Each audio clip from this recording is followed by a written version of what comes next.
Hello everybody, welcome back to my channel. My name is Ayuna Guru, and in today's video we're going to talk about Eric Ten Hag's situation at Manchester United. Yes, it's getting complicated and quite frankly sad again after the debacle we had in the summer. I feel like any of us about to do it again, and that is either come out and fully support Eric Ten Hag until you don't, or let him go, which you should do. Consider how you treat him during the summer, which completely undermined the manager going into the season. What the indecision that is happening again is also undermining them. So yeah, let's talk about him. At this point, to be honest, I am running out of the reasons to keep Eric Ten Hag because the more I look at the stats, the more I look at underlining numbers of the season. In the beginning, the first 3, 4 games, they look really good. But now, with 7 games in, and I'm looking at them, oh my God. They read like a horror story. We only scored 5 goals all season. Only Southampton, who are at the bottom of the league and just recently got promoted to the Premier League, have scored less goals than us. And that is not good enough. We have conceded 8 goals. So we're sitting on -3 goals.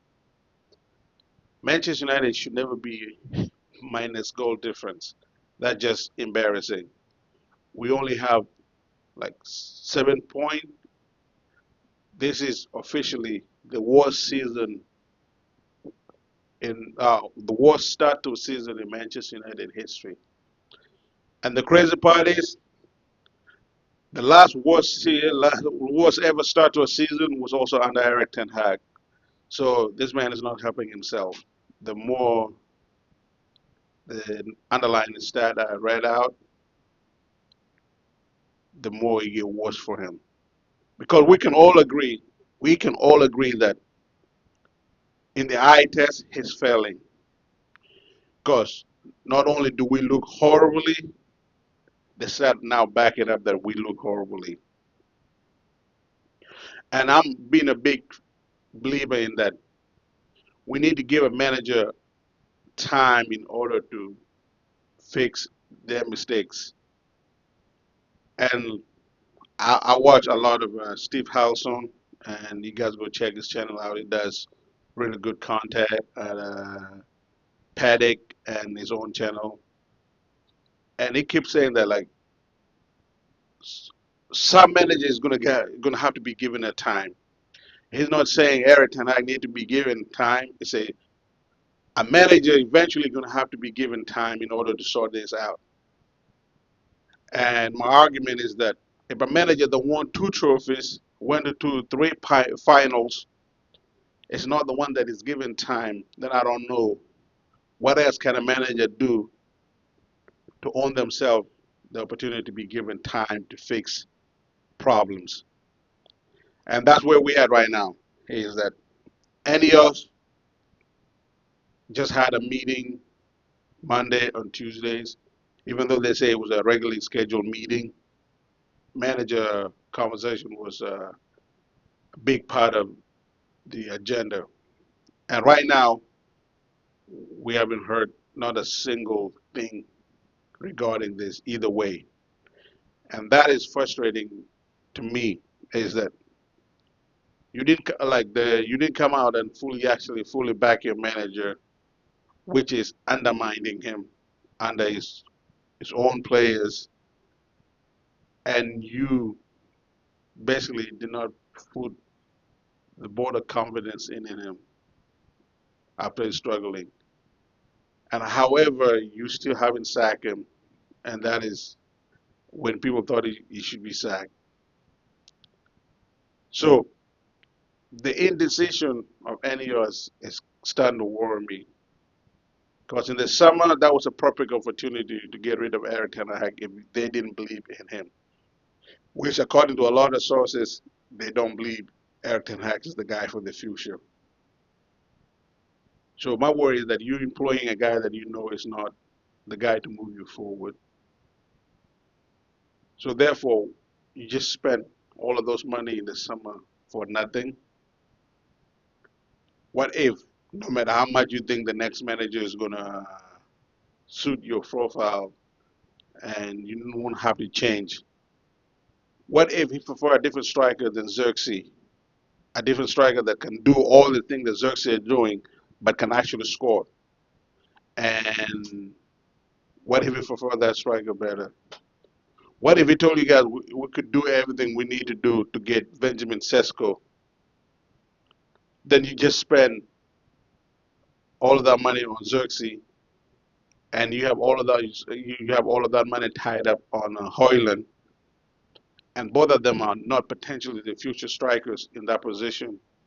So yes, either you identify who you want to take you to the future, and you guys go through the dip, the rough, the bad form, the potential sacking, all of that. You go through the bad, the good, the ugly together, knowing that that's your guy you pick, and he's the guy for the future.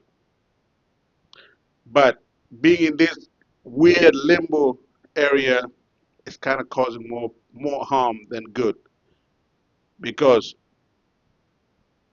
making a bad decision is bad. But what is worse is being indecisions and just keep rolling down the hill with the same situation. I believe Eric Ten Hag will turn it around. But the people in charge of Manchester United, they don't believe Eric Ten Hag will turn it around to the level that we won as a championship or the one as a champion league. And why is the guy employed? I'd rather you put somebody that is not him in charge, and this guy be the one making his mistakes, his shortcoming, and all of that, knowing that he's here for the long run. Right now, it almost does not matter if Eric and I come back, win 2 games, lose 2 games there, win another 2 games. All of this does not matter because he's not going to be here eventually at the end of the season. So why are you keeping the guy in charge? Why don't you just make the decision right now if you believe that he's not the guy? What do you need to see from him to convince you that he's the guy?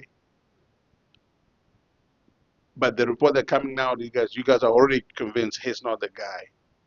Then why are you employing him?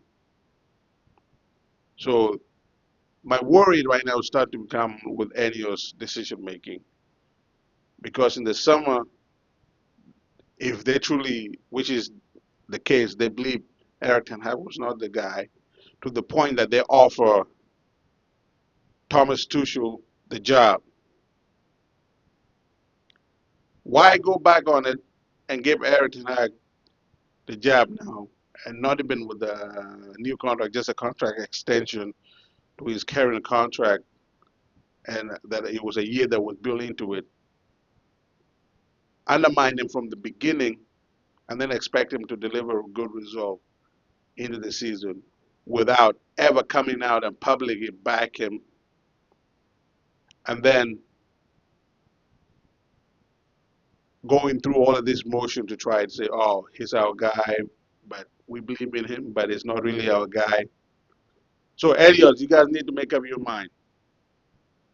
I believe Eric Ten Hag can turn it around, but I'm not in charge of making decisions for Manchester United. And if it was up to me, Jose Mourinho would still be here. So, yeah, sometimes we make calls that turn out not to be correct. But you guys are in charge. And I feel like your indecision is causing more harm than actually making a decision that may end up being a bad decision. Which was this was. If you guys, in your own opinion, you guys believe that Eric Ten Hag wasn't the guy, so the decision to keep him was the wrong one. So now, the next best time to make a good decision is now, not wait until we come back and maybe him losing 2 more games in your eyes and he's out.